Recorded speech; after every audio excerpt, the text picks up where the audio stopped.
ఓం నమో వెంకటేశాయ జై Chinnamasta and I'm doctor భార్గవదేవన. Welcome to my YouTube channel కర్మ విపర్యాస. So ఈరోజు నేను చెప్పబోతున్నానండి కామధేను ముద్ర. దీన్నే కామధేను ముద్ర లేదా ధేను ముద్ర అంటారన్నమాట. ఏంటండి, యోని ముద్ర విన్నాము, రకరకాలుగా విన్నాము, నిర్వాణ ముద్రలు విన్నాము. మరి ఈ కామధేను ముద్ర అంటే ఏంటండి అంటే, చూడండి, మీరు ఈ ముద్ర వేసిగిన ఏ దేవతకైనా కానీ, అమ్మవారికనే కాదు, శ్రీ మహావిష్ణువుకైనా లేదా శివుడికైనా కానీ, మీ ఇష్టదేవతకు ఏ దేవతకైనా కానీ మీరు ఈ ముద్ర వేసి మీరు ప్రార్థించడం ద్వారా మీ కోరికలు శీఘ్రంగా నెరవేరుతాయన్నమాట. మరి ఆ కామధేను ముద్ర ఎలా వేయాలి అనే విషయము ఇప్పుడు చూద్దాం. చూడండి, కామధేను ముద్ర ముఖ్యంగా ఎట్లా వేయాలంటే, చూడండి, ఇలా ఫస్ట్ 2 చేతులు ఇలా పెట్టాలన్నమాట. ఇలా పెట్టేసి కుడి చేయి యొక్క మధ్య వేలిని ఎడమ చేయి యొక్క చూపుడు వేలికి తగిలించాలి. తర్వాత కుడి చేయి యొక్క చూపుడు వేలిని ఎడమ చేయి యొక్క మధ్య వేలికి తగిలించాలి. తర్వాత కుడి చేయి యొక్క ఉంగరపు వేలిని ఎడమ చేయి యొక్క చిటికెన వేలికి తగిలించాలి. కుడి చేయి యొక్క చిటికెన వేలిని ఎడమ చేయి యొక్క ఉంగరపు వేలికి తగిలించాలి. ఈ పైన ఉన్న థమ్స్ అంటే ఈ బొటన వేలు 2 కామన్గా పెట్టేసేయాలన్నమాట.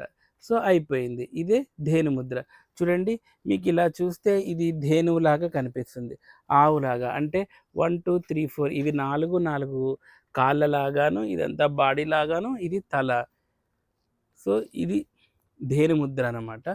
ఇలా ధేను ముద్ర హృదయం దగ్గర వేసిగిన మనము మీరు కోరుకున్న కోరికలన్నీ కూడాను ఇలా ధేను ముద్ర వేసి హృదయం దగ్గర ఇలా పెట్టి మీరు చేయడం ద్వారా, అంటే ఆ భగవంతునికి ఈ ముద్ర వేసి మీరు ప్రార్థన చేయడం ద్వారా మీ కోరికలు శీఘ్రంగా నెరవేరుతాయన్నమాట. కాబట్టి మీరు కూడా నెక్స్ట్ టైం భగవంతునికి ఏదైనా మీ కోరికలు కోరేటప్పుడు ఈ ధేను ముద్రను మీరు వేసి చేయండి. చాలా అద్భుతమైన ఫలితాలు చూస్తారు.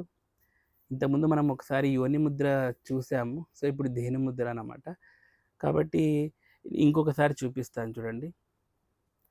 కుడి చేయి చూపుడు వేలిని ఎడమ చేయి యొక్క మధ్య వేలికి, కుడి చేయి మధ్య వేలిని ఎడమ చేయి యొక్క చూపుడు వేలికి, ఈ రింగ్ ఫింగర్ని ఎడమ చేయి యొక్క చిటికెన వేలికి, కుడి చేయి చిటికెన వేలిని ఎడమ చేయి యొక్క రింగ్ ఫింగర్కి తగిలించాలి.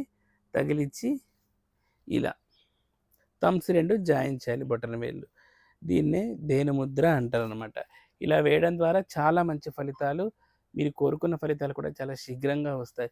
ఎందుకంటే మీరు కామధేను గురించి మనం కొన్ని శాస్త్రాలు, అంటే కొన్ని పురాణాల్లో వినే ఉంటారు కదా. సో ఆ కామధేను మనం కోరుకున్నవన్నీ ఇస్తుందని చెప్పేసి, ముఖ్యంగా మనం విశ్వామిత్రుల వారి కథలో కూడాను మనకు విశ్వామిత్రుల వారికి తర్వాత వశిష్ఠుల వారికి జరిగిన ఆ సంవాదం కానీ ఇదంతా కామధేను గురించి మనం వినే ఉన్నాం. అంటే ఏవైనా ఇవ్వగలదు కామధేను అన్నమాట. అలాంటి కామధేను ముద్ర, కామధేను లేదా ధేను ముద్రను నేను మీకు చూపించాను. సో కాబట్టి నెక్స్ట్ టైం మీరు ఎప్పుడైనా భగవంతుని కోరేటప్పుడు ఈ ధేను ముద్ర వేసి చేయండి. చాలా అత్యద్భుతమైన ఫలితాలు చూడండి. సో థ్యాంక్స్ ఫర్ వాచింగ్ అండి. ఈ వీడియో నచ్చినట్లయితే లైక్ చేయండి, షేర్ చేయండి, సబ్స్క్రైబ్ చేయండి. చాలామంది చూస్తున్నారు, సబ్స్క్రైబ్ చేయట్లేదు. సో థ్యాంక్స్ ఫర్ వాచింగ్ అండి. ఓం నమో వెంకటేశాయ. జై చిన్నమస్త.